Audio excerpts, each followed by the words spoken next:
চট্টগ্রামের প্রধান সমস্যা জলাবদ্ধতা নিরসনে নিজস্ব অর্থায়ন ও স্বেচ্ছাশ্রমে খাল খনন কর্মসূচি শুরু করেছে জামায়াতে ইসলামী। সবার সহযোগিতায় বাকুলিয়ার বিরজা খাল ফিরে পাবে প্রাণ স্লোগানে কর্মসূচি শুরু করেছে দলটি। খালটি যথাযথভাবে খনন করা হলে জলাবদ্ধতার ভোগান্তি থেকে মুক্তি পাবে লাখো মানুষ, প্রত্যাশা সংশ্লিষ্টদের। চট্টগ্রাম থেকে চৌধুরী ফরিদের রিপোর্ট।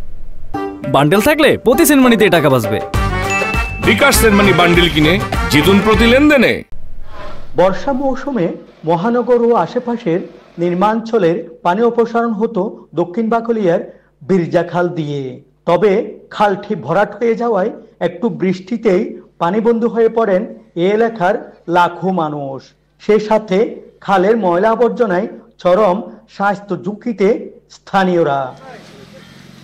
এমন পরিস্থিতিতে খালে পানি প্রবাহ ফেরানোর উদ্যোগকে স্বাগত জানিয়েছেন এলাকাবাসী।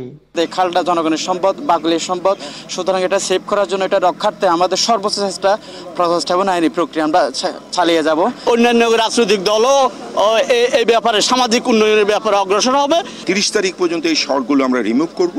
এর পরবর্তীতে আমরা মুখ থেকে মাটিগুলি কেটে কেটে কেটে কেটে আসবো। খননের পাশাপাশি খাল রক্ষায় জনসচেতনতার উপর জোর দেন সংশ্লিষ্টরা। আমরা সকলেই কেউ যেন ড্রেনের উপর বাড়িঘর বা দোকানপাটে আমরা যেন তৈরি না করি, পানির প্রবাহকে যেন বন্ধ না করি। এলাকাবাসী এটা খেয়াল রাখবেন।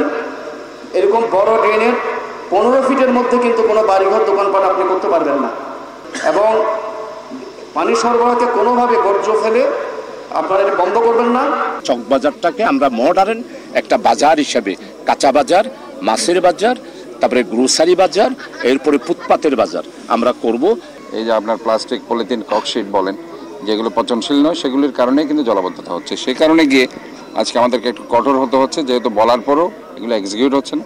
সো দ্যাট ম্যাজিস্ট্রেটরা সেখানে দেখবে যেখানে যার আঙ্গিনাতে ময়লা পায়। আগামী 20 দিনের মধ্যে বিরজাখাল খননে কাজ করবে দলটির স্বেচ্ছাসেবীরা। Chowdhury Farid, Channel i, Chittagong.